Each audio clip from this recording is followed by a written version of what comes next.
Welcome back. It's now time for your lunchtime sports. Championship team Real Mona and Major League outfit Mountain View FC are through to the final of their respective leagues in the KSAFA Campari season. They earned come-from-behind victories in their semi-final matches on Thursday at the Stadium East field. Favorites Real Mona had to work hard to get by former Premier League champions Boys Town 2-1 in the night's feature encounter. Boys Town took the lead through an own goal from Andrew Pedler in the 30th minute. Real Mona had to wait until the 79th for the equalizer, which came from Troy Reid. Jervin Brown then sealed the victory when he slotted home from the penalty spot in the 89th to book their place in the October 2 final. Boys Town defenders, they were really battaging. They were really making a lot of mistakes around there once the ball crossed. And so we had to put in some players who would get the ball across the goal. Because the first half, we weren't getting the ball enough in front of the goal from crosses.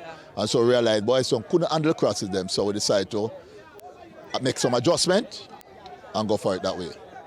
Meanwhile, in the Major League, Mountain View FC showed class and composure in rallying from a goal down to earn a 3-1 extra time win over Maxfield Park FC.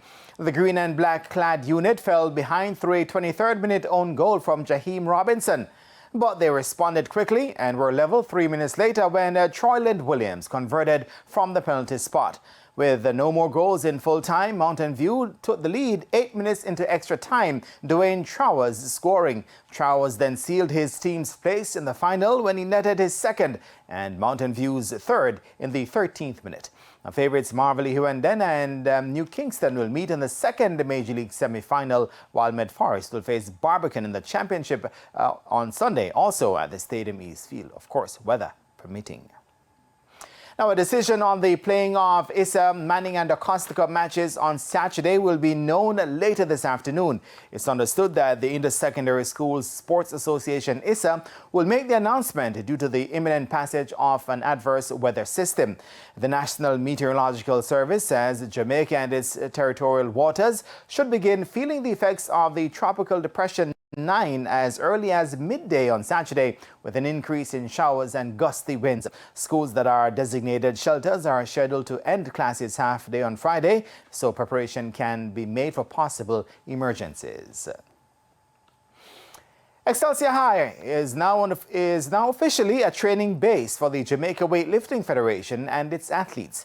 The local federation recently received equipment but did not have an official base to house them, so they could be used by national weightlifters as well as emerging and aspiring talent.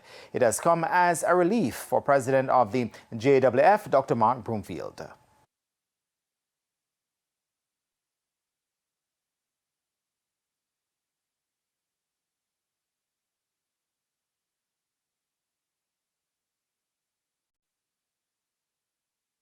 Dr. Broomfield also revealed that finding a training base has come at the right time as they look to start a national high school league.